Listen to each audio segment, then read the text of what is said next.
تعالیٰ نے اس انسان کو دنیا میں بہت تھوڑی دیر کے لیے بھیجا ہے، اور اللہ جل شانہ نے اس انسان کی پیدائش کا مقصد، اس کی زندگی کا مقصد اللہ جل شانہ نے واضح طور پہ قرآن کریم میں بیان فرمایا ہے۔ کامیابی ناکامی کے معیارات اللہ تبارک و تعالی نے واضح طور پہ قرآن کریم میں بیان فرمائے ہیں۔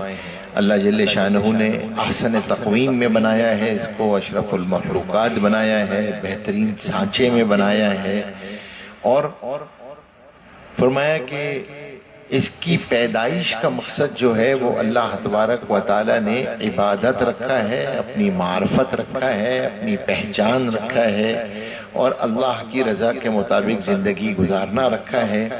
کامیابی کا معیار بھی اللہ نے یہی بنایا ہے۔ دو معیارات ہیں اللہ تبارک و تعالیٰ کے ہیں کامیابی کے، ایک ایمان اور ایک اعمال صالحہ۔ پورے قرآن کریم کو آپ پڑھ جائیں تو یہ آپ کو معیار ملے گا، اس کی اندر کوالٹیز ملیں گی آپ کو۔ مثال کے طور پہ تزکیہ کوالٹی ہے، تقوی کوالٹی ہے، لیکن یہ بیسک ریکوائرمنٹ ہے۔ اللہ تبارک و تعالیٰ کو راضی کر کے زندگی گزارنا اور ایمان اور اعمال صالحہ کے مطابق زندگی گزارنا۔ اعمال صالحہ کسے کہتے ہیں؟ اعمال صالحہ بنیادی طور پہ 24 گھنٹے کی زندگی میں اللہ کو راضی کرنے کا نام، اس کا نام اعمال صالحہ ہے۔ چاہے وہ عبادات ہوں، چاہے وہ معاملات ہوں، چاہے وہ معاشرت ہو، چاہے وہ اخلاقیات ہو، اور عمل میں معیار اللہ نے دو چیزوں کو بنایا ہے۔ ایک اخلاص، اللہ کو راضی کرنے کے جذبے سے کرنا، دوسرا حضور پاک صلی اللہ علیہ وسلم کا طریقہ زندگی، اس طریقے کے مطابق کرنا، اور ہر آن ہر گھڑی ہر لمحے اللہ کا حکم موجود ہے، حضور پاک صلی اللہ علیہ وسلم کا طریقہ موجود ہے۔ اس کو آپ ملا لیں تو آپ کی 24 گھنٹے کی زندگی دین بن جاتی ہے۔ تو سب سے بنیادی چیز یہ ہوتی ہے کہ انسان میں جو سب سے زیادہ پرابلم پیش آتی ہے وہ یہ آتی ہے کہ ہمارا جو تصور دین جب محدود ہو جاتا ہے، لیمیٹڈ ہو جاتا ہے، تو پھر ہمارے لیے پرابلم کھڑی ہو جاتی ہے، کیونکہ ہمارا مائنڈ سیٹ چینج ہو جاتا ہے۔ تصور دین اگر صرف مسجد کی 4 دیواری ہے تو پھر تو بہت ہی مسئلہ ہے، پھر تو بہت ہی لیمیٹڈ ہے یہ، کیونکہ مسجد کی 4 دیواری میں زیادہ سے زیادہ 2.5 گھنٹے گزاریں گے آپ، 2 گھنٹے گزاریں گے، باقی وقت تو آپ نے باہر گزارنا ہے، لوگوں کے ساتھ گزارنا ہے۔ اگر تصور دین میں معاملات ہیں ہی نہیں آپ کے تو پھر تو بڑے مسئلے کی چیز ہے۔ آپ دیکھیں نا، یعنی آپ یہ سمجھیے کہ اسلامی فقہ کے اندر جو اسلامک جورسپروڈنس ہے اس میں عبادات پورے دین کا 25% ہے، 75% از معاملات، معاشرت، اخلاقیات۔ اچھا، جو عبادات ہے نا ان کا پریزرویٹو بھی معاملات ہے، معاشرت ہے، اخلاقیات ہے۔ یعنی وہ عبادت پریزرو ہو جائے، محفوظ رہ جائے، اسرائیل علیہ السلام سے ملاقات ہو تو میرے اکاؤنٹ بیلنس میں نیکی ہو، اس کی کیا ضمانت ہے؟ ایک ہی ضمانت ہے، اور وہ ضمانت کیا ہے کہ ہمارے معاملات، معاشرت، اخلاقیات۔ تو اعمال صالحہ میں پھر اس کے بعد معاملات ہو، معاشرت ہو، اخلاقیات ہو، اس کے اندر جو ایک بنیادی شرط ہے قبولیت کی، وہ ہے حلال ہونا۔ یہ جو حلال حرام کی ٹرمنالوجی ہے نا، یہ عبادت کی ٹرمنالوجی نہیں ہے۔ نماز میں تھوڑی حلال حرام ہوتا ہے، حلال حرام تو معاملات کے اندر ہے نا، معاشرت کے اندر ہے نا، اخلاقیات کے اندر ہے نا۔ کچھ معاملات حلال ہیں، کچھ حرام ہیں، کچھ رشتے حلال ہیں، کچھ رشتے حرام ہیں، کچھ رویے حلال ہیں، کچھ رویے حرام ہیں۔ کچھ زبان کا استعمال حلال ہے، کچھ زبان کا استعمال حرام ہے، کچھ اعضاء و جوارح کا استعمال حلال ہے، کچھ حرام ہے۔ تو اعمال بنیادی طور پہ وہ انوینٹری ہے جس کا مینوفیکچرنگ یونٹ بدن ہے، وہ فنش گڈز کا نام ہے جو اعمال نکل کے آ رہا ہے۔ آنکھ دیکھ رہی ہے، کان سن رہے ہیں، آپ بیٹھے ہوئے ہیں دیکھ رہے ہیں، دماغ چل رہا ہے، اب یہ سارے کے سارے اعمال ہو رہے ہیں۔ تو ایک یہاں پر موجود ہے انٹرنل آڈیٹر، ایک یہاں موجود ہے، ابھی فجر میں تبدیل ہوئے تھے، عصر میں پھر تبدیل ہو جائیں گے۔ ڈیلی کی انوینٹری جا رہی ہے اور ڈیلی کی انوینٹری اوپر بھی جا رہی ہے، ان کے پاس سے بھی گزر رہا ہے آپ کے۔ تو اب یہ جو اعمال ہیں یہ اگر اللہ کو راضی کر کے گزر رہے ہیں تو اللہ نے وعدہ کیا ہے کہ اس زندگی میں برکتیں بھی عطا فرمائیں گے، عزتیں بھی عطا فرمائیں گے، رحمتیں بھی عطا فرمائیں گے، عافیتیں بھی عطا فرمائیں گے، اور جو مرنے کے بعد ہمیشہ ہمیشہ کی زندگی ہے اس میں بھی کامیابی عطا فرمائیں گے۔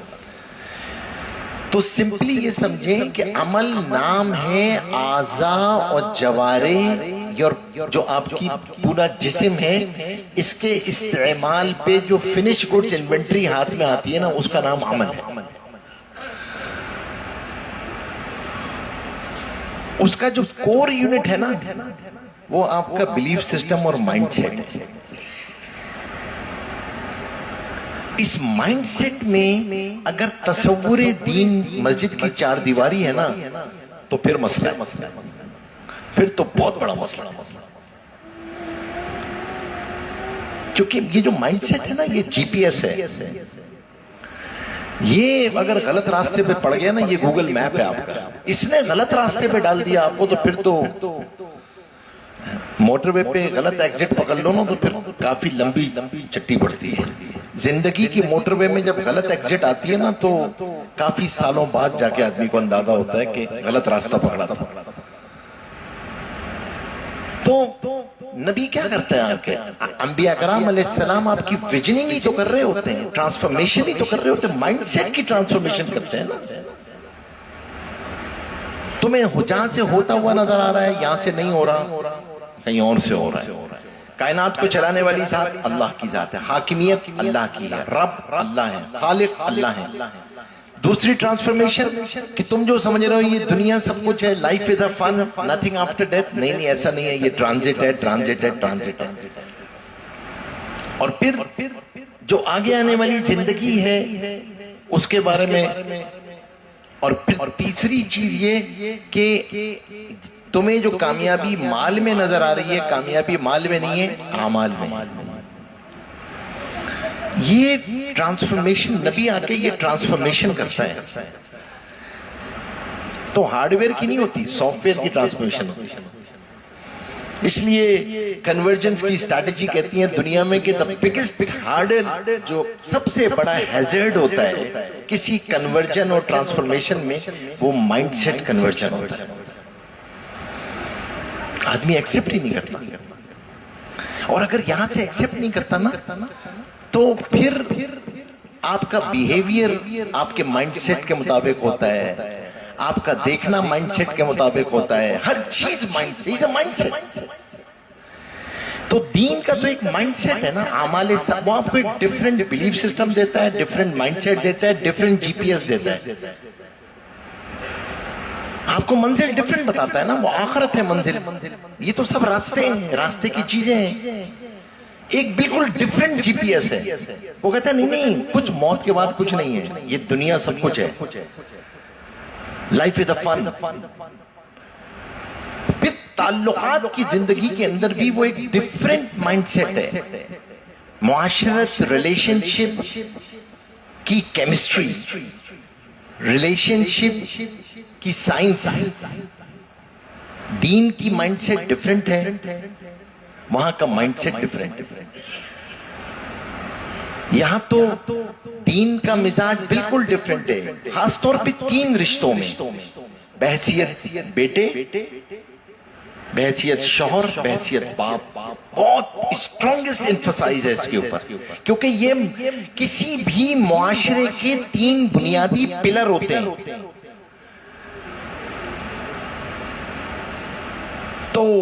اللہ تبارک و تعالیٰ نے اس کے اندر رکھا ہوا ہے کہ تمہاری عمر کی برکت، تمہاری روزی کی برکت، تمہارے علم کی برکت اللہ نے اس کے ساتھ جوڑا ہوا ہے. کس کے ساتھ جوڑا ہوا ہے؟ ماں باپ کی دعاؤں کے ساتھ، ماں باپ کی اطاعت کے ساتھ. ماں کے قدموں کے نیچے جنت ہے، باپ کی رضا میں اللہ کی رضا ہے. اور اللہ نے ایک اور مائنڈ سیٹ ہے، وہ بالکل ڈیفرنٹ جی پی ایس ہے. وہ کہتا ہے کہ نہیں، آپ کے ارد گرد جتنے تعلقات ہیں یہ سب آپ کی بایولوجیکل ریلیشن شپ ہے، آئیڈیولوجیکل ریلیشن شپ ہے، سوسائٹی اس کو ریلیشن شپ کہتی ہے. Nothing to do in your private life. ان کا آپ کی ذاتی زندگی سے کوئی تعلق نہیں ہے. You in your life has an absolute independence. وہ ایک ڈیفرنٹ مائنڈ سیٹ ہے. آزادی، تصور آزادی دونوں مائنڈ سیٹ میں بالکل ڈیفرنٹ ہے. تو ہمیں یہ سمجھنے کی ضرورت ہے کہ اللہ نے ایک ڈیفرنٹ مائنڈ سیٹ دیا ہے الحمدللہ. ہمیں کرم احسان انعام ہے کہ اللہ نے حضور پاک صلی اللہ علیہ وسلم کی امت میں رکھا ہوا ہے.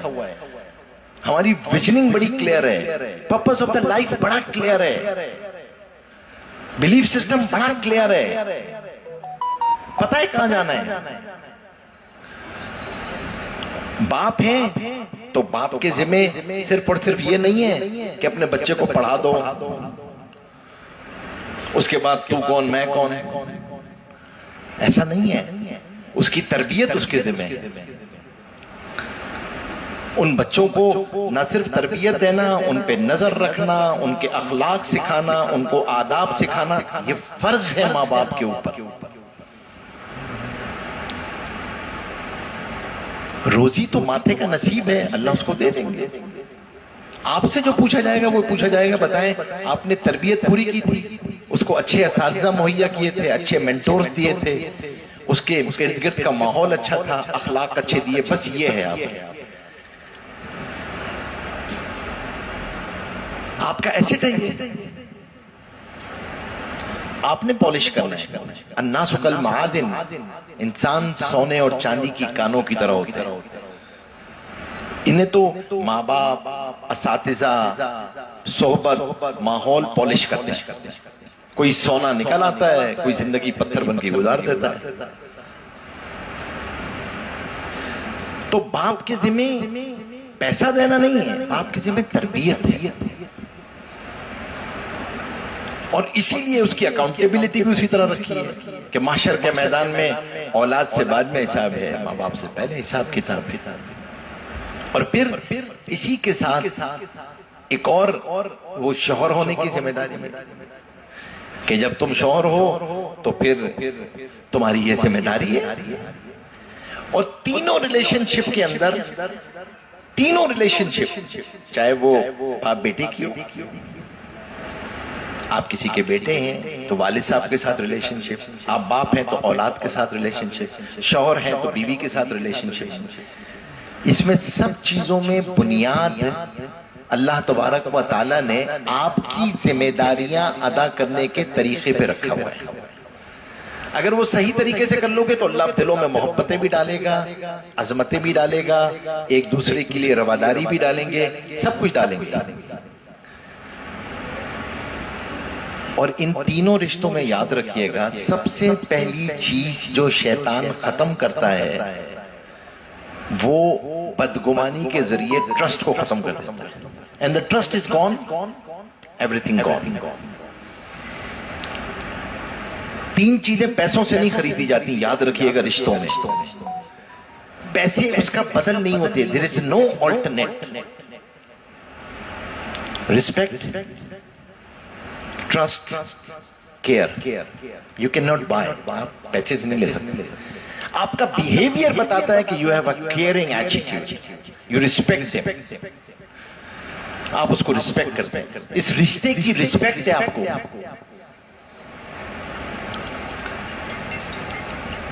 پھر اس کے ساتھ میں کہتا ہوں دو اجزاء ترکیبی اور ہیں: trust, respect, care, time, loyalty. آپ سچے ہیں رشتے کے ساتھ، جھوٹ نہیں ہے کوئی اس کے اندر، وقت دیتے ہیں اس رشتے کو، تو trust, care, respect, time, loyalty is equal to love. Allah آسمانوں سے دلوں میں محبتیں اتار دیتا ہے۔ محبتیں جو ہوتی ہیں نا وہ اللہ آسمانوں سے اتارتے ہیں رشتوں میں، وہ آؤٹ کم ہوتا ہے اس پروسیس کا۔ اور جب محبتوں میں کمی آتی ہے نا تو گیپ انہی 5 چیزوں میں آئیڈینٹیفائی کرنا چاہیے، یاد رکھیے گا کہیں نہ کہیں اس میں کمی آئی ہوتی ہے۔ رشتے میں پرابلم کب آتی ہے؟ جب ان چیزوں میں سے کسی ایک میں کمی آتی ہے۔ دین بتا رہا ہے یہ سب کچھ، تو پورا اخلاقیات کا باب جو ہے وہ ریلیشن شپ کی کیمسٹری ہے اور کچھ نہیں۔ سارا اخلاقیات کا باب کائے کے لیے؟ ریلیشن شپ کی کیمسٹری، برداشت کرو، معاف کرو۔ اب یہ آپ اندازہ لگائیں، اللہ اکبر، آپ برداشت کر رہے ہیں عمل صالح ہے، معاف کر رہے ہیں عمل صالح ہے، شکر کر رہے ہیں عمل صالح ہے۔ تو اپنے لیے اعمال کی انوینٹری کو مینج کرنا روزانہ، اور پھر اس کے ساتھ ساتھ کیونکہ بلیف سسٹم میں آخرت ہے اور آپ نے آگے جانا ہے اور آپ بورڈنگ پاس لے کے بیٹھے ہوئے ہیں، فلائٹ کا پتہ نہیں ہے کب آ جائے، تو آگے آنے والی کے لیے بھی اپنی تیاری کر کے جانا، ریمیٹنس اکاؤنٹ یہیں سے کھول کے جانا کہ آگے ہمارے لیے مسئلہ نہ ہو، قبر میں ہمارے لیے مسئلہ نہ ہو، اعمال۔ تو اب یہ بالکل ایک ڈیفرنٹ مائنڈ سیٹ ہے کہ آپ کو اللہ نے جو مال دیا ہے اس کے اندر اگر تم برکت چاہتے ہو، گروتھ چاہتے ہو، بڑھوتری چاہتے ہو، نفع چاہتے ہو، تو پھر اللہ کے راستے میں خرچ کرو۔ ایک مائنڈ سیٹ ہے سیونگز کا، ایک مائنڈ سیٹ ہے انفاق کا، ایک مائنڈ سیٹ ہے you are the owner of the wealth, ایک مائنڈ سیٹ ہے you are custodian of the wealth. تو ڈفرنٹ مائنڈ سیٹ ہیں۔ خود اعمال تو اعمال صالحہ کو کرنا، اور پھر آپ اندازہ لگائیں کیا زبردست مائنڈ سیٹ ہے کہ جو رشتے تمہارے ساتھ ہیں تم اپنے لیے بھی اعمال کرو، اور وہ رشتے اگر تم سے جدا ہو جائیں، وہ جدا ہو جائیں، سفر ہے نا، یہ ایک ٹرین ہے زندگی کی جو چل رہی ہے، کوئی مسافر کسی اسٹیشن پہ اترے گا، کوئی کسی اسٹیشن پہ اترے گا، آپ کا اسٹیشن تھوڑی دیر بعد ہے، تو والد موجود ہے بیٹا چلا جائے، بیٹا موجود ہے والد چلا جائے، تو بعد میں جانے والے کے لیے بھی کہا کہ بھائی اس کو یاد رکھو، حق قرار دیا۔ میرے حدیث کے استاد تھے جن سے ہم نے بخاری شریف پڑھی فیصل آباد میں، تو وہ فرمایا کرتے تھے، حضرت لاہوری کے خلیفہ تھے، وہ کہتے ہیں ماں باپ کے جانے کے بعد ماں باپ کی برکات سے فائدہ اٹھانا چاہتے ہو نا تو اس کے چند اصول ہیں، 3 بنیادی اصول بیان کرتے تھے۔ ایسا وہ فرماتے تھے ان پہ عمل کر لو تو ایسا لگے گا ماں باپ تمہارے ساتھ ہیں، ان کی برکتیں، ان کی دعائیں، ان کی رحمتیں تمہارے ساتھ ہیں۔ ہم پوچھتے تھے کیا ہے؟ فرماتے تھے کہ میراث تقسیم کر دو، ان کی چیزیں تقسیم کر دو طریقے سے، ان کے لیے مستقل ایصال ثواب کرو، اور آپس میں بہن بھائی محبتوں کے ساتھ رہو، تو تمہیں ان کی برکتیں ملتی رہیں گی، یو ول فیل اٹ۔ جانے والے کا بھی اسی لیے جانے والے کے حقوق رکھیں، اور اگر وہ ماں باپ ہوں تو حقوق کو بڑھا دیں۔ یہ جو ایصال ثواب کی سائنس ہے یہ ہے کیا؟ یہ بنیادی طور پہ ہے ہی۔ حضور پاک صلی اللہ علیہ وسلم صحابی تشریف لائے کہ میرے والد نے جو ہے وہ حج نہیں کیا تھا، میں ان کی طرف سے حج کروں تو کیا حج ادا ہو جائے گا؟ حضور پاک صلی اللہ علیہ وسلم نے فرمایا اگر ان کے اوپر قرضہ ہوتا تو کیا تم قرض ادا نہ کرتے؟ فرمایا ہاں ادا کرتا۔ تو فرمایا کہ یہ بھی ادا ہو گیا۔ فرمایا جو والدین کی طرف سے حج کرتا ہے اللہ اس کو جہنم سے خلاص ہو جاتا تھا۔ تو آپ اعمال، ایمان تو فائدہ نہیں دے گا کسی اور کو، لیکن آپ کا عمل تو آپ دوسرے جانے والے کے لیے حقوق رکھیں، آپ سوچو نا، اگر والدین ہوں تو حق بیان کیے گئے جانے والے کے حق ہیں، ان کو ایصال ثواب کرنا، ان کے لیے دعا. آپ اندازہ لگائیں ادھر روح نکلتی ہے، اس کے حقوق شروع ہو جاتے ہیں. تجہید و تکفین کرو، جنازے میں تاخیر نہ کرو، اس کے جنازے میں شرکت کرو. اور آپ تعلقات کی ریلیشن شپ دیکھیں نا، ابھی جنازہ اٹھ رہا ہے، دو پڑوسی کہتے ہیں کہ بہت ہی بھلا آدمی تھا، ہمیں اس سے بڑا فائدہ ہوتا تھا، اس نے کبھی ہمیں نقصان نہیں پہنچایا. فوراً فرشتے یہ تذکرہ لے کے اللہ کے دربار میں پہنچتے ہیں کہ اس میت کے بارے میں یہ بات ہو رہی ہے. اللہ جل شانہ فرماتے ہیں میرے پاس تو اس کے کچھ اور چیزیں بھی ہیں جو اس نے گناہ کیے ہیں، لیکن اگر دنیا والے اس کی گواہی دے رہے ہیں تو ان کی گواہی پہ فیصلہ. آپ سوچیں پڑوسی کی گواہی پہ مغفرت ہو جاتی ہے اس کی. آپ ریلیشن شپ کی سائنس تو دیکھیں.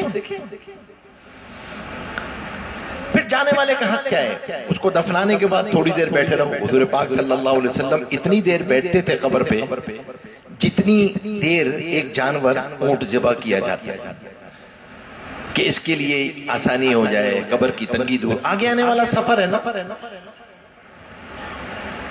آگے آنے والا سفر ہے. اب یہ برزخ شروع ہو چکا ہے اس کا. اور پھر فرمایا کہ اب کیا کرو؟ اب اس کے لیے ایصال ثواب کرو. حضور پاک صلی اللہ علیہ وسلم کے بعد ایک صحابی تشریف لائے، فرمایا میں اپنی والدہ کا حق ادا نہیں کر سکا، اب مجھے جو ہے وہ افسوس ہوتا ہے، تو میں کیا کروں؟ کیا میں ان کا حق ادا کر سکتا ہوں اب؟ فرمایا ہاں. فرمایا کیا کرو؟ فرمایا ان کے لیے صدقہ کرو. فرمایا کیا کروں؟ فرمایا الماء، کوئی پانی کا بندوبست کر دو، کہیں کنواں کھدوا دو کہیں پہ، تو ان کا اجر اس کو پہنچتا رہے گا.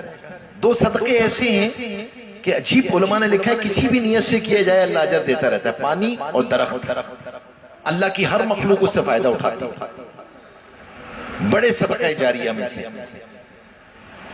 اور پھر اسی طریقے سے ایک اور بات بتائی، جانے والے کا حق ہے یہ کہ ماں باپ کے جو تعلق والے تھے ان کے ساتھ ویسا ہی تعلق رکھنا کہ یہ والد صاحب کے دوست تھے.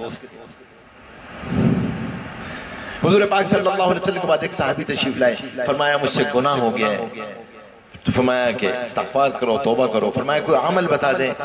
حضور پاک صلی اللہ علیہ وسلم نے فرمایا تمہاری والدہ حیات ہیں؟ فرمایا والدہ حیات نہیں ہے. فرمایا خالہ حیات ہیں؟ فرمایا ہاں خالہ حیات ہیں. فرمایا اپنی خالہ کی خدمت کیا کرو، اللہ گناہ معاف کر دے گا.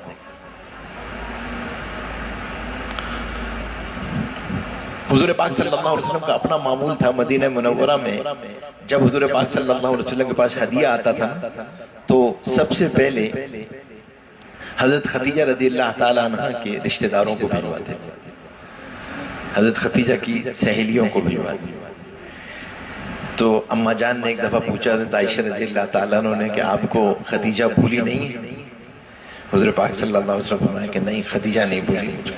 خدیجہ نے میری اس وقت مدد کی تھی جب کوئی مدد کرنے والا نہیں تھا. خدیجہ نے اس وقت دلاسا دیا تھا جب کوئی دلاسا دینے والا نہیں تھا. تو حضور پاک صلی اللہ علیہ وسلم کا عمل تھا. تو ان کے ساتھ ویسے ہی معاملہ رکھنا، بہن بھائیوں کے ساتھ آپس میں محبتوں کے ساتھ رہنا. اور ظاہر سی بات ہے کہ میراث کو تقسیم کرنا، ان کے لیے مستقل دعا کرنا. فرمایا ماں باپ ہیں تو ہر جمعے کو جایا کرو قبر پہ. علماء نے لکھا کوئی عمل اپنے پلے باندھ لو جو ان کو اجر پہنچاتے رہو. علماء نے یہاں تک لکھا ہے کہ جب برزخ میں ان تک پہنچتا ہے تو وہ ریمیٹنس نیم ٹیگ کے ساتھ پہنچتا ہے، کس نے بھیجا ہے. تو کم از کم اور کچھ نہ ہو چھوٹا سا عمل پلے باندھ لو. 12 مرتبہ قل هو اللہ احد پڑھ لو، 3 قرآن پڑھنے کا پہنچ جائے گا، 4 قرآن پڑھنے کا اجر پہنچ جائے گا، 4 قرآن. اور پھر فرمایا کہ کیا کیا چیزیں ایصال ثواب ہو سکتی ہیں. علماء نے لکھا کہ بھائی جو صدقہ کرو، جو نفلی عبادتیں کرو، جو دعائیں کرو، عمرہ کرنے جا رہے ہو، نفلی حج کرنے جا رہے ہو، اس میں ان کو شریک کر لو، اللہ اس کا اجر انہیں بھی پہنچا دے. آپ نے دینا ہے اجر، اللہ نے دینا ہے نا. حضرت تھانوی نور اللہ مرقدہ نے لکھا ہے ایک موم بتی سے 100 موم بتیاں جلاؤ گے تو پہلی شمع میں فرق تھوڑی آئے گا. اللہ دینے والا ہے نا، آپ کی نیت پہ دینا ہے. تو آدمی صدقے کا جب اہتمام کر رہا ہے تو مالی صدقہ بھی، دعا بھی صدقہ ہے. قرآن کریم پڑھا، اس کا اجر ان کو بخش دیا. روزانہ پڑھا، سورہ یاسین پڑھی، اس کا اجر ان کو بخش دیا. ان کو پتا چلتا ہے کہ بھئی ہاں فلاں جگہ سے آیا ہے، مولوی نجیب نے جو ہے نا مجھے ہدیہ بھیجا ہے، میرے بیٹے نجیب نے ہدیہ بھیجا ہے، فلاں نے ہدیہ بھیجا ہے، نام کے ساتھ پہنچتا ہے. اور پھر اسی طریقے سے آپ مال کا ہدیہ کر دو، مال کا صدقہ کر دو، اب ایسے بھی صدقہ کرتے ہو، آپ کو بھی اجر مل جائے گا صدقے کا، آپ کو بھی صدقے کا اجر ملے گا، ماں باپ کو بھی صدقے کا اجر پہنچ جائے گا. اور کسی کی مالی مدد کر دو، کسی کو راشن دے دو، کہیں کھانا ہے تو کھانا کھلا دو. بس ایک چیز کی بچو کہ دیکھو سنت کے دائرے میں رہو. کوئی وقت متعین کرنا، کوئی دن متعین کرنا، صرف کھانے کو اصل سمجھنا، یہ ویسے بھی صدقے کی حقیقت نہیں. بکرا کٹے گا تو صدقہ ہوگا، مرغا کٹے گا تو صدقہ ہوگا، ورنہ صدقہ ہی نہیں ہوگا. اس سے کوئی صدقہ نام ہے سامنے والے کی ضرورت کو پورا کر دینا. بھائی اگر اس کی ضرورت دوا دارو ہے تو دوا دارو صدقہ ہے، اس کی ضرورت پیسہ ہے تو پیسہ صدقہ ہے، اس کی ضرورت راشن ہے تو راشن صدقہ ہے، اور کچھ بھی نہیں ہے تو دعا کر دو، یہ بھی صدقہ ہے. اس کے لیے دعا کر دو. تو کوئی عمل اپنے پلے باندھ لینا چاہیے، اپنے لیے بھی کچھ نہ کچھ. اپنے لیے تو آسان یہ ہے کہ انسان زندگی کے اندر اپنی لیے کوئی چیز تیاری. ایک تو یہ ہے کہ وصیت کرے، چلے 1/3 وصیت تو کر سکتا ہے، زندگی میں بھی 1/3 مال کی وصیت کر سکتا ہے.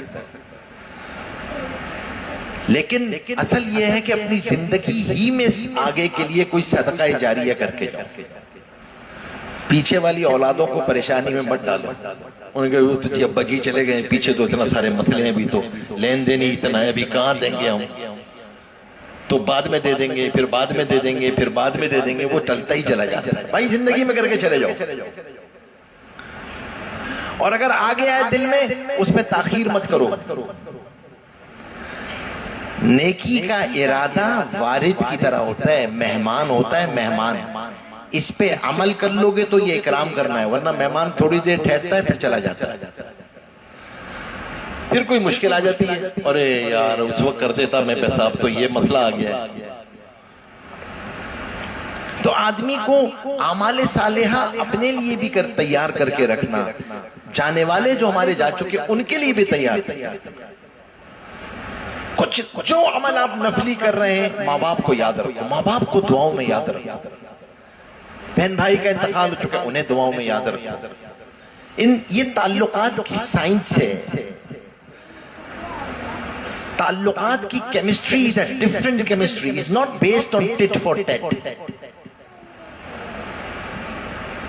یہ تو معافی، درگزر، شکر، یہ اس کی ہے، یہ تو بالکل ڈیفرنٹ چیز ہے.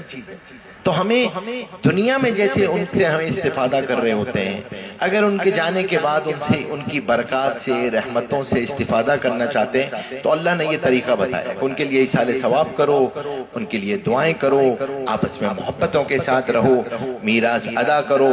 اللہ تبارک و تعالیٰ آپ کے جان، مال، عمر میں برکتیں نصیب فرمائے.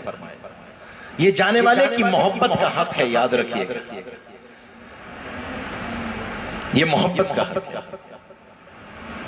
تو ہمیں خاص طور پہ اس کا اہتمام کرنا چاہیے، اور جو عمل آسانی کے ساتھ ہو سکے، تھوڑا سا ہو، وہ اپنے پلے باندھنا چاہیے کہ روزانہ ماں باپ کو ہدیہ بھیجیں.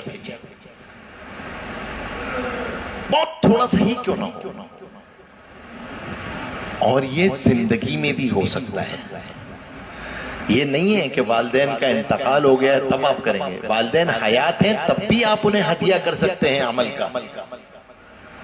یا اللہ اس کا اجر انہیں پہنچا دے.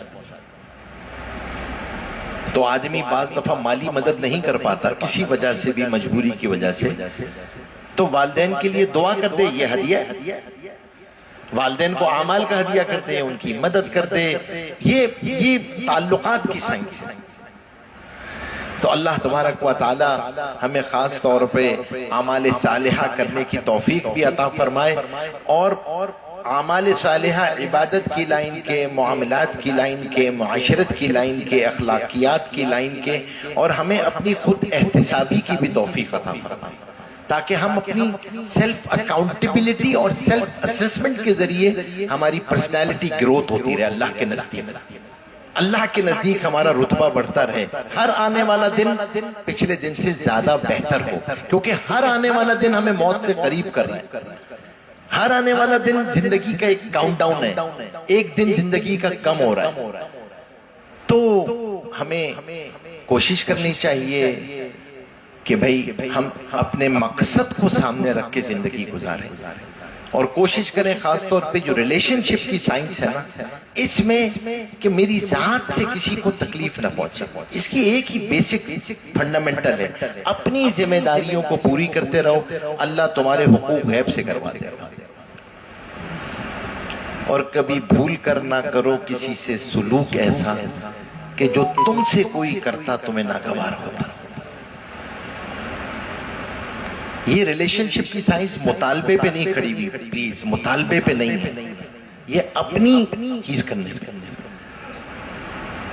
تو اس بات کا ہم بار بار استحضار رہے گا تو آسان رہے گا کہ میری ذات سے کسی کو تکلیف نہ پہنچے، ہر ایک کو مجھ سے راحت پہنچے، نفع پہنچے، حق تلفی نہ ہو، کسی کی بے آبرو نہ کروں، کسی کے ساتھ میں اگر ہو جائے، آدمی سے ہو جاتا ہے، رشتے تعلقات آدمی کے ٹیم ایسی ہوتی ہیں، معاملات کاروباری معاملات، تو اللہ نے بتایا کہ بھئی معافی مانگ لو، ختم کرو معاملے کو، معافی کر مانگ لو۔ تھوڑی سی بہادری چاہیے ہوتی ہے، بزدل آدمی نہ معاف کر سکتا ہے نہ معافی مانگ سکتا ہے، اس کے لیے تو بہادر ہونا ضروری ہے۔ لیکن اللہ کے خزانوں پہ نظر ہوتی ہے تو اللہ آسمانوں سے عزتیں اتارتے ہیں تمہارے لیے۔